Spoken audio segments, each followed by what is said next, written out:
question for both of you. Adam, start off, just what do you kind of feel like the overall stamp that this draft class can make on this team? Yeah, I'd say this draft class was probably one of our most collaborative, just with the coaches and the scouts and everybody together. It's gotten better each year. Last year was great, this year got even better, and there was so much just talk within the draft room and getting everybody's opinions, and it was really, I think it felt about as collaborative as it could be, and I'm really happy about that. You guys start out today, and there are a lot of cornerbacks, on the board. What was it about Luter that made him the pick? Yeah, Luter, he came on a 30 visit, Matt, and actually Tariq and I talked to him out on the deck, and I remember it because we've been stuck in this draft room for weeks, and there's no sun in there. So I was like, instead of meeting in an office, let's go stand on the deck in the sun for a while. And he was probably the most mature guy we met, probably in the whole process. He's married. He's a man already, and he impressed the heck out of me, and I know he impressed you too. And that was probably the thing that stood out with Luter the most. Obviously, the stuff on the field we love, his physicality, his strength, his upside. Junior college guy, he's got a lot of upside still. So yeah, we're real excited about Luter. Yeah, and then part of that evaluation process at the Senior Bowl, he really stood out to us.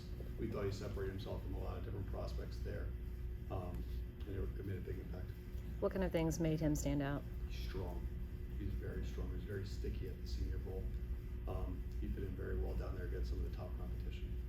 When you say he's a man already, is that something that you look for? I mean, in terms of maturity, how important does that become when you're looking at guys? It is a lot. It's a hard game. It's hard. NFL's really hard. So you got to be tough. You got to be mature in order to do this. It's your job. So we found on our team the mature guys do really, really well. The guys that are physical, that are tough, do really well, and he fit that bill. Can you shed some light into what goes into scouting a kicker? I mean, for us, it just looks like, as you go through the uprights, whatever. What goes into that, and what led you ultimately to Jake? Yeah, I thought the kicker questions were done yesterday. But yeah, Jake, we really lean on our special teams coaches for that. And I think John and Kyle told you, Brian Schneider loved him, like absolutely loved him, was sold on him. And it starts with the scouts during the fall, identifying them and giving the coaches a list of who the best kickers are, and understanding that Robbie was coming up, and we didn't know what we were going to do with Robbie at the time, so you have to be very thorough. And so they gave him really the top 5 or so kickers, and he stood out right away. And throughout the process, for some reason he didn't go to the Senior Bowl, but he goes to the East-West, and he's the MVP of the East-West, which was probably the most boring game if you guys watched that. It's like all field goals, and it was terrible, but he stood out. And so that tells you a little bit about Jake, but really we lean a lot on our special teams coaches for that, and they did a great job. They were real thorough. When it comes to Beal, can you expand on the GTFO factor and just the 2-yard burst that he showed you? Yeah, the GTFO is something that our R&D group came up with, and really just mimicking what Coach Kasaric wants. And you guys know what the acronym means, or I assume you know, but and it's something we look for, and it's something they measure, and they do a great job of that. And when you get to the later rounds and you see guys like him stand out on that, and then it matches up with his 40 and all the different athletic measurements, it's something that separated him from the other guys at that point on the board. Tariq, is there a deal? Can I go? Yeah, go ahead. Thanks. Clear covering Robbie the last 6 seasons, that he's supremely confident. He wants to be out there with the game on the line. Do you get that sense that Moody has that same confidence, and how do you sort of assess that? It seems like a very important thing to find out about a kicker. Yeah, I think you're right. That's something that Robbie had. He was awesome for 6 years. Like, sent him out there, and he thought it was going to be good, and that's hard to replicate. With Jake, I think that's one of the things that Coach Schneider really liked, is the kid just wasn't scared of anything. He'd go out there and kick it as hard as he could every time. You can try to replicate that in a practice or something, but that's not real. But you see him make big kicks in games. I referenced the East-West, but he made big kicks at, I think it was Illinois won the game, and there was, I think, 3 game-winning kicks that he had. So those are the things you see. under pressure, he did it. And that's past performance is the best predictor of future performance, and that's what he's done.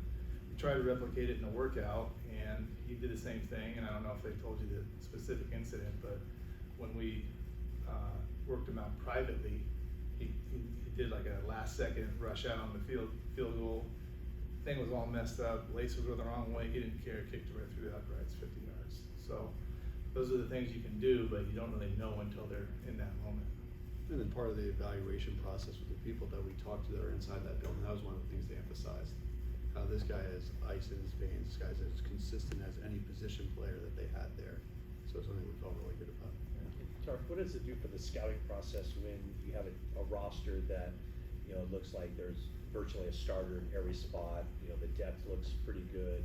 Does it change like how you approach it and where your eyes go when it comes to evaluating the talent? Yeah, so it doesn't change the process, right? So we're evaluating everyone through the fall as if we're starting the roster from scratch to get the value exactly correct. But as we talk about the players, as we go in the winter and then during the April meetings, we compare them to the guys on our roster and how they would fit in. So initially it doesn't change at all, but then we have to be able to clearly communicate what their exact value is a little bit later in the process. And so are you basically in essence scouting your own guys too to figure out? Exactly, so everyone has a specialty that they focus on in those April meetings.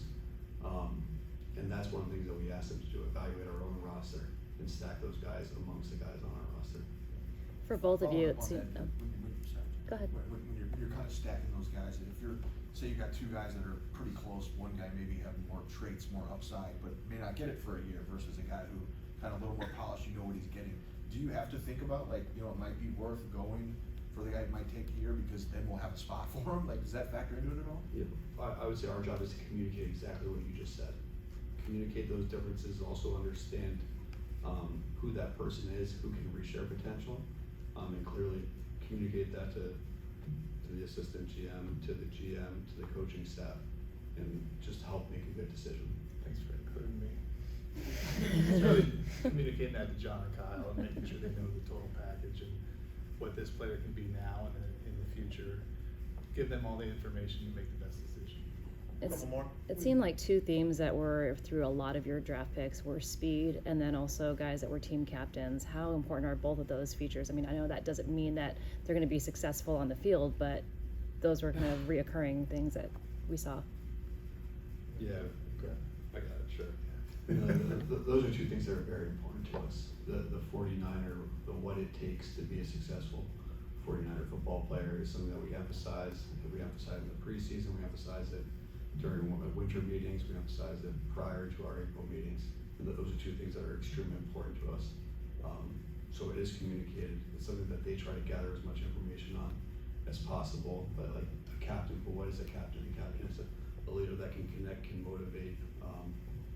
And so those are things that we're working on as we get into the schools, and that's what we're communicating when we get into those meetings. You've talked about the collaborative process. I noticed there was a lot of talk about Steve Wilkes. It seemed that he was calling prospects, even letting them know some of the good news, I think yesterday, or Jerry Brown. When a new coach does come in, is it hard to get him kind of integrated into that whole flow? How did that whole process work? Because it seemed that he was very involved from the get-go. Yeah, with Steve, it was real seamless, and I think we talked about it before. Maybe I talked with you, Matt, about how seamless it was from the get-go, from free agency, and then going into the draft. It was the same way, and it was like he was part of us right away, and he's a really smart guy. He communicates exactly what he's looking for: eyes, hands, hips, and feet.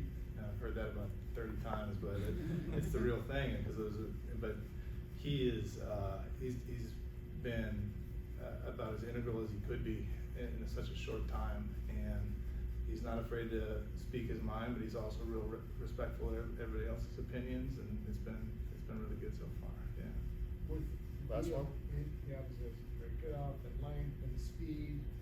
I understand Georgia's got a lot of really good players, but you know, you look at his package and say, well, how come he didn't do more in college? What was kind of behind that, other than talented roster? Yeah, I think Beal really looking more at him for how he fits us, and with what they did at Georgia, they had him dropping a lot. They had him doing a lot of different things, and talking to the people at Georgia, talking to Kirby Smart, he says the best thing he does is get off the ball, GTFO, and get the quarterback and set the edge. And those are the things we do. As you know, Chris Cassera, you see him in practice every day, so those are the things that fit us really well. So maybe it didn't fit other teams as well, but his skill set fits us really, really well. All right, thank you guys. Thank you. Thanks, Thank guys. you. Thank you.